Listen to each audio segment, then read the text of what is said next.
ವಕ್ಫ್ ಕಾಯ್ದೆಗೆ ಕೇಂದ್ರ ಸರ್ಕಾರ ತರಲಿಕ್ಕೆ ಹೊರಟಿರುವ ತಿದ್ದುಪಡಿಯನ್ನ ವಿರೋಧಿಸಿ ಇವತ್ತು ಮಂಗಳೂರಿನಲ್ಲಿ ಬೃಹತ್ ಸ್ವರೂಪದ ಪ್ರತಿಭಟನಾ ಸಭೆಯನ್ನ ಕರೆಯಲಾಗಿದೆ.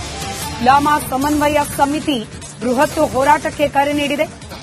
ಕಣ್ಣೂರಿನ ಶಾ ಗ್ರೌಂಡ್ನಲ್ಲಿ ಶಾ ಗಾರ್ಡನ್ ಮೈದಾನದಲ್ಲಿ ಸಮಾವೇಶ ನಡೀತಾ ಇದೆ. ವಕ್ಫ್ ತಿದ್ದುಪಡಿ ಬಿಲ್ಗೆ ವಿರೋಧವನ್ನ ವ್ಯಕ್ತಪಡಿಸಿ ಉಲ್ಮಾ ಸಮನ್ವಯ ಸಮಿತಿ ಈ ಹೋರಾಟಕ್ಕೆ ಕರೆ ನೀಡಿದೆ. ಇನ್ನು ಕೆಲವೇ ಹೊತ್ತಿನಲ್ಲಿ ಪ್ರತಿಭಟನಾ ಸಭೆ ಪ್ರಾರಂಭ ಆಗುವುದಿದೆ.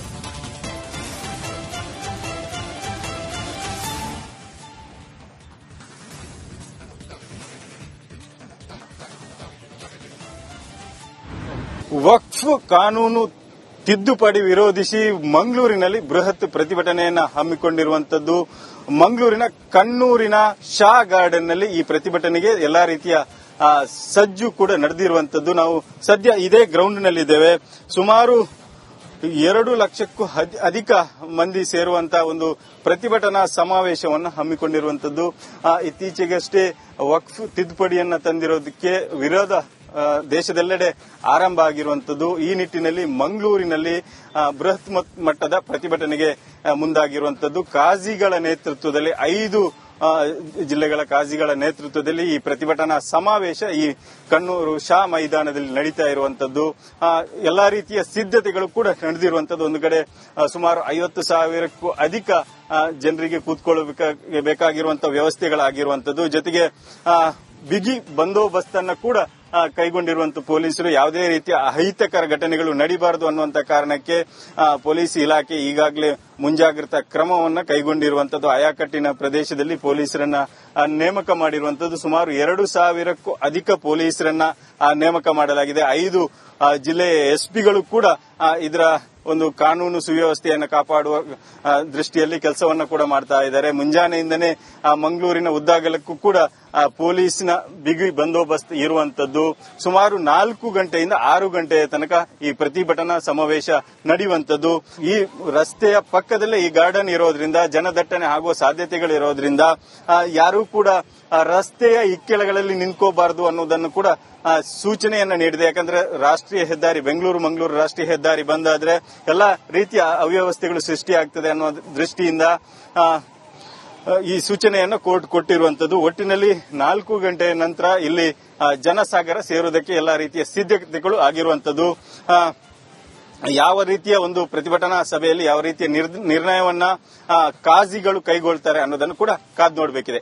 ಕ್ಯಾಮರಾ ಪರ್ಸನ್ ದಿವಾಕರ್ ಜೊತೆಗೆ ಹರೀಶ್ ಪಾಲೇಚರ್, ರಿಪಬ್ಲಿಕ್ ಕನ್ನಡ, ಮಂಗಳೂರು. ವಕ್ಫ್ ಕಾಯ್ದೆಗೆ ಕೇಂದ್ರ ಸರ್ಕಾರ ತರಲಿಕ್ಕೆ ಹೊರಟಿರುವ ತಿದ್ದುಪಡಿಯನ್ನ ವಿರೋಧಿಸಿ ಇವತ್ತು ಮಂಗಳೂರಿನಲ್ಲಿ ಬೃಹತ್ ಸ್ವರೂಪದ ಪ್ರತಿಭಟನಾ ಸಭೆಯನ್ನ ಕರೆಯಲಾಗಿದೆ. ಇಸ್ಲಾಮ ಸಮನ್ವಯ ಸಮಿತಿ ಬೃಹತ್ ಹೋರಾಟಕ್ಕೆ ಕರೆ ನೀಡಿದೆ.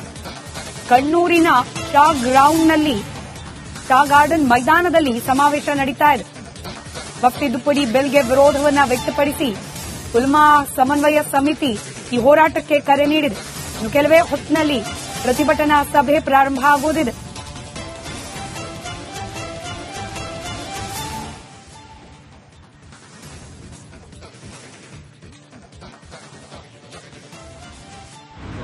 ವಕ್ಫ್ ಕಾನೂನು ತಿದ್ದುಪಡಿ ವಿರೋಧಿಸಿ ಮಂಗಳೂರಿನಲ್ಲಿ ಬೃಹತ್ ಪ್ರತಿಭಟನೆಯನ್ನ ಹಮ್ಮಿಕೊಂಡಿರುವಂತದ್ದು.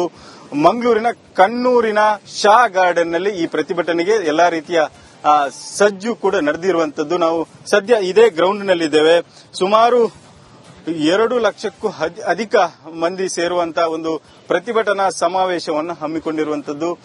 ಇತ್ತೀಚೆಗಷ್ಟೇ ವಕ್ಫ್ ತಿದ್ದುಪಡಿಯನ್ನ ತಂದಿರೋದಕ್ಕೆ ವಿರೋಧ ದೇಶದೆಲ್ಲೆಡೆ ಆರಂಭ ಆಗಿರುವಂತದ್ದು. ಈ ನಿಟ್ಟಿನಲ್ಲಿ ಮಂಗಳೂರಿನಲ್ಲಿ ಬೃಹತ್ ಮಟ್ಟದ ಪ್ರತಿಭಟನೆಗೆ ಮುಂದಾಗಿರುವಂತದ್ದು. ಕಾಜಿಗಳ ನೇತೃತ್ವದಲ್ಲಿ 5 ಜಿಲ್ಲೆಗಳ ಕಾಜಿಗಳ ನೇತೃತ್ವದಲ್ಲಿ ಈ ಪ್ರತಿಭಟನಾ ಸಮಾವೇಶ ಈ ಕಣ್ಣೂರು ಶಾ ಮೈದಾನದಲ್ಲಿ ನಡೀತಾ ಇರುವಂತದ್ದು. ಎಲ್ಲಾ ರೀತಿಯ ಸಿದ್ಧತೆಗಳು ಕೂಡ ನಡೆದಿರುವಂತದ್ದು. ಒಂದು ಕಡೆ ಸುಮಾರು 50,000ಕ್ಕೂ ಅಧಿಕ ಜನರಿಗೆ ಕೂತ್ಕೊಳ್ಳಬೇಕಾಗಿರುವಂತಹ ವ್ಯವಸ್ಥೆಗಳಾಗಿರುವಂತದ್ದು. ಜೊತೆಗೆ ಬಿಗಿ ಬಂದೋಬಸ್ತ್ ಅನ್ನ ಕೂಡ ಕೈಗೊಂಡಿರುವಂತಹ ಪೊಲೀಸರು ಯಾವುದೇ ರೀತಿಯ ಅಹಿತಕರ ಘಟನೆಗಳು ನಡೀಬಾರದು ಅನ್ನುವಂತ ಕಾರಣಕ್ಕೆ ಪೊಲೀಸ್ ಇಲಾಖೆ ಈಗಾಗಲೇ ಮುಂಜಾಗ್ರತಾ ಕ್ರಮವನ್ನು ಕೈಗೊಂಡಿರುವಂತದ್ದು. ಆಯಾಕಟ್ಟಿನ ಪ್ರದೇಶದಲ್ಲಿ ಪೊಲೀಸರನ್ನ ನೇಮಕ ಮಾಡಿರುವಂತದ್ದು. ಸುಮಾರು 2,000ಕ್ಕೂ ಅಧಿಕ ಪೊಲೀಸರನ್ನ ನೇಮಕ ಮಾಡಲಾಗಿದೆ. 5 ಜಿಲ್ಲೆಯ ಎಸ್ಪಿಗಳು ಕೂಡ ಇದರ ಒಂದು ಕಾನೂನು ಸುವ್ಯವಸ್ಥೆಯನ್ನು ಕಾಪಾಡುವ ದೃಷ್ಟಿಯಲ್ಲಿ ಕೆಲಸವನ್ನ ಕೂಡ ಮಾಡ್ತಾ ಇದ್ದಾರೆ. ಮುಂಜಾನೆಯಿಂದನೇ ಮಂಗಳೂರಿನ ಉದ್ದಾಗಲಕ್ಕೂ ಕೂಡ ಪೊಲೀಸ್ನ ಬಿಗಿ ಬಂದೋಬಸ್ತ್ ಇರುವಂತದ್ದು. ಸುಮಾರು 4 ಗಂಟೆಯಿಂದ 6 ಗಂಟೆಯ ತನಕ ಈ ಪ್ರತಿಭಟನಾ ಸಮಾವೇಶ ನಡೆಯುವಂತದ್ದು. ಈ ರಸ್ತೆಯ ಪಕ್ಕದಲ್ಲೇ ಈ ಗಾರ್ಡನ್ ಇರೋದ್ರಿಂದ ಜನದಟ್ಟಣೆ ಆಗುವ ಸಾಧ್ಯತೆಗಳಿರೋದ್ರಿಂದ ಯಾರೂ ಕೂಡ ರಸ್ತೆಯ ಇಕ್ಕೆಲಗಳಲ್ಲಿ ನಿಂತ್ಕೋಬಾರದು ಅನ್ನೋದನ್ನು ಕೂಡ ಸೂಚನೆಯನ್ನ ನೀಡಿದೆ. ಯಾಕಂದ್ರೆ ರಾಷ್ಟ್ರೀಯ ಹೆದ್ದಾರಿ ಬೆಂಗಳೂರು ಮಂಗಳೂರು ರಾಷ್ಟ್ರೀಯ ಹೆದ್ದಾರಿ ಬಂದಾದ್ರೆ ಎಲ್ಲಾ ರೀತಿಯ ಅವ್ಯವಸ್ಥೆಗಳು ಸೃಷ್ಟಿಯಾಗ್ತದೆ ಅನ್ನೋ ದೃಷ್ಟಿಯಿಂದ ಈ ಸೂಚನೆಯನ್ನ ಕೋರ್ಟ್ ಕೊಟ್ಟಿರುವಂತದ್ದು. ಒಟ್ಟಿನಲ್ಲಿ 4 ಗಂಟೆಯ ನಂತರ ಇಲ್ಲಿ ಜನಸಾಗರ ಸೇರುವುದಕ್ಕೆ ಎಲ್ಲಾ ರೀತಿಯ ಸಿದ್ಧತೆಗಳು ಆಗಿರುವಂತದ್ದು. ಯಾವ ರೀತಿಯ ಒಂದು ಪ್ರತಿಭಟನಾ ಸಭೆಯಲ್ಲಿ ಯಾವ ರೀತಿಯ ನಿರ್ಣಯವನ್ನ ಕಾಜಿಗಳು ಕೈಗೊಳ್ತಾರೆ ಅನ್ನೋದನ್ನು ಕೂಡ ಕಾದು ನೋಡಬೇಕಿದೆ. ಕ್ಯಾಮರಾ ಪರ್ಸನ್ ದಿವಾಕರ್ ಜೊತೆಗೆ ಹರೀಶ್ ಪಾಲೇಚಾರ್, ರಿಪಬ್ಲಿಕ್ ಕನ್ನಡ, ಮಂಗಳೂರು. ಕಾಯ್ದೆಗೆ ಕೇಂದ್ರ ಸರ್ಕಾರ ತರಲಿಕ್ಕೆ ಹೊರಟಿರುವ ತಿದ್ದುಪಡಿಯನ್ನ ವಿರೋಧಿಸಿ ಇವತ್ತು ಮಂಗಳೂರಿನಲ್ಲಿ ಬೃಹತ್ ಸ್ವರೂಪದ ಪ್ರತಿಭಟನಾ ಸಭೆಯನ್ನ ಕರೆಯಲಾಗಿದೆ. ಲಾಮಾ ಸಮನ್ವಯ ಸಮಿತಿ ಬೃಹತ್ ಹೋರಾಟಕ್ಕೆ ಕರೆ ನೀಡಿದೆ. ಕಣ್ಣೂರಿನ ಶಾ ಗಾರ್ಡನ್ ಮೈದಾನದಲ್ಲಿ ಸಮಾವೇಶ ನಡೀತಾ ಇದೆ. ವಕ್ಫ್ ತಿದ್ದುಪಡಿ ಬಿಲ್ಗೆ ವಿರೋಧವನ್ನ ವ್ಯಕ್ತಪಡಿಸಿ ಉಲ್ಮಾ ಸಮನ್ವಯ ಸಮಿತಿ ಈ ಹೋರಾಟಕ್ಕೆ ಕರೆ ನೀಡಿದೆ. ಇನ್ನು ಕೆಲವೇ ಹೊತ್ತಿನಲ್ಲಿ ಪ್ರತಿಭಟನಾ ಸಭೆ ಪ್ರಾರಂಭ ಆಗುವುದಿದೆ.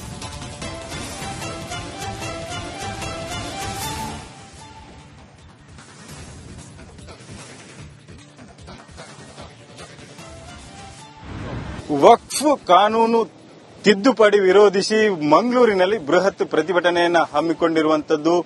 ಮಂಗಳೂರಿನ ಕಣ್ಣೂರಿನ ಶಾ ಗಾರ್ಡನ್ ನಲ್ಲಿ ಈ ಪ್ರತಿಭಟನೆಗೆ ಎಲ್ಲಾ ರೀತಿಯ ಸಜ್ಜು ಕೂಡ ನಡೆದಿರುವಂತದ್ದು. ನಾವು ಸದ್ಯ ಇದೇ ಗ್ರೌಂಡ್ ನಲ್ಲಿದ್ದೇವೆ.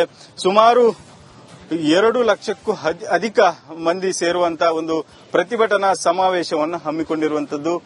ಇತ್ತೀಚೆಗಷ್ಟೇ ವಕ್ಫ್ ತಿದ್ದುಪಡಿಯನ್ನ ತಂದಿರೋದಕ್ಕೆ ವಿರೋಧ ದೇಶದೆಲ್ಲೆಡೆ ಆರಂಭ ಆಗಿರುವಂತದ್ದು. ಈ ನಿಟ್ಟಿನಲ್ಲಿ ಮಂಗಳೂರಿನಲ್ಲಿ ಬೃಹತ್ ಮಟ್ಟದ ಪ್ರತಿಭಟನೆಗೆ ಮುಂದಾಗಿರುವಂತದ್ದು. ಕಾಜಿಗಳ ನೇತೃತ್ವದಲ್ಲಿ 5 ಜಿಲ್ಲೆಗಳ ಕಾಜಿಗಳ ನೇತೃತ್ವದಲ್ಲಿ ಈ ಪ್ರತಿಭಟನಾ ಸಮಾವೇಶ ಈ ಕಣ್ಣೂರು ಶಾ ಮೈದಾನದಲ್ಲಿ ನಡೀತಾ ಇರುವಂತದ್ದು. ಎಲ್ಲಾ ರೀತಿಯ ಸಿದ್ಧತೆಗಳು ಕೂಡ ನಡೆದಿರುವಂತದ್ದು. ಒಂದು ಕಡೆ ಸುಮಾರು 50,000ಕ್ಕೂ ಅಧಿಕ ಜನರಿಗೆ ಕೂತ್ಕೊಳ್ಳಬೇಕಾಗಿರುವಂತಹ ವ್ಯವಸ್ಥೆಗಳಾಗಿರುವಂತದ್ದು. ಜೊತೆಗೆ ಬಿಗಿ ಬಂದೋಬಸ್ತ್ ಅನ್ನ ಕೂಡ ಕೈಗೊಂಡಿರುವಂತಹ ಪೊಲೀಸರು ಯಾವುದೇ ರೀತಿಯ ಅಹಿತಕರ ಘಟನೆಗಳು ನಡೀಬಾರದು ಅನ್ನುವಂತ ಕಾರಣಕ್ಕೆ ಪೊಲೀಸ್ ಇಲಾಖೆ ಈಗಾಗಲೇ ಮುಂಜಾಗ್ರತಾ ಕ್ರಮವನ್ನು ಕೈಗೊಂಡಿರುವಂತದ್ದು. ಆಯಾಕಟ್ಟಿನ ಪ್ರದೇಶದಲ್ಲಿ ಪೊಲೀಸರನ್ನ ನೇಮಕ ಮಾಡಿರುವಂತದ್ದು. ಸುಮಾರು 2,000ಕ್ಕೂ ಅಧಿಕ ಪೊಲೀಸರನ್ನ ನೇಮಕ ಮಾಡಲಾಗಿದೆ. 5 ಜಿಲ್ಲೆಯ ಎಸ್ಪಿಗಳು ಕೂಡ ಇದರ ಒಂದು ಕಾನೂನು ಸುವ್ಯವಸ್ಥೆಯನ್ನು ಕಾಪಾಡುವ ದೃಷ್ಟಿಯಲ್ಲಿ ಕೆಲಸವನ್ನ ಕೂಡ ಮಾಡ್ತಾ ಇದ್ದಾರೆ. ಮುಂಜಾನೆಯಿಂದನೇ ಮಂಗಳೂರಿನ ಉದ್ದಾಗಲಕ್ಕೂ ಕೂಡ ಪೊಲೀಸ್ನ ಬಿಗಿ ಬಂದೋಬಸ್ತ್ ಇರುವಂತದ್ದು. ಸುಮಾರು 4 ಗಂಟೆಯಿಂದ 6 ಗಂಟೆಯ ತನಕ ಈ ಪ್ರತಿಭಟನಾ ಸಮಾವೇಶ ನಡೆಯುವಂತದ್ದು. ಈ ರಸ್ತೆಯ ಪಕ್ಕದಲ್ಲೇ ಈ ಗಾರ್ಡನ್ ಇರೋದ್ರಿಂದ ಜನದಟ್ಟಣೆ ಆಗುವ ಸಾಧ್ಯತೆಗಳಿರೋದ್ರಿಂದ ಯಾರೂ ಕೂಡ ರಸ್ತೆಯ ಇಕ್ಕೆಲಗಳಲ್ಲಿ ನಿಂತ್ಕೋಬಾರದು ಅನ್ನೋದನ್ನು ಕೂಡ ಸೂಚನೆಯನ್ನ ನೀಡಿದೆ. ಯಾಕಂದ್ರೆ ರಾಷ್ಟ್ರೀಯ ಹೆದ್ದಾರಿ ಬೆಂಗಳೂರು ಮಂಗಳೂರು ರಾಷ್ಟ್ರೀಯ ಹೆದ್ದಾರಿ ಬಂದಾದ್ರೆ ಎಲ್ಲಾ ರೀತಿಯ ಅವ್ಯವಸ್ಥೆಗಳು ಸೃಷ್ಟಿಯಾಗ್ತದೆ ಅನ್ನೋ ದೃಷ್ಟಿಯಿಂದ ಈ ಸೂಚನೆಯನ್ನ ಕೋರ್ಟ್ ಕೊಟ್ಟಿರುವಂತದ್ದು. ಒಟ್ಟಿನಲ್ಲಿ 4 ಗಂಟೆಯ ನಂತರ ಇಲ್ಲಿ ಜನಸಾಗರ ಸೇರುವುದಕ್ಕೆ ಎಲ್ಲಾ ರೀತಿಯ ಸಿದ್ಧತೆಗಳು ಆಗಿರುವಂತದ್ದು. ಯಾವ ರೀತಿಯ ಒಂದು ಪ್ರತಿಭಟನಾ ಸಭೆಯಲ್ಲಿ ಯಾವ ರೀತಿಯ ನಿರ್ಣಯವನ್ನ ಕಾಜಿಗಳು ಕೈಗೊಳ್ತಾರೆ ಅನ್ನೋದನ್ನು ಕೂಡ ಕಾದು ನೋಡಬೇಕಿದೆ. ಕ್ಯಾಮರಾ ಪರ್ಸನ್ ದಿವಾಕರ್ ಜೊತೆಗೆ ಹರೀಶ್ ಪಾಲೇಚಾರ್, ರಿಪಬ್ಲಿಕ್ ಕನ್ನಡ, ಮಂಗಳೂರು.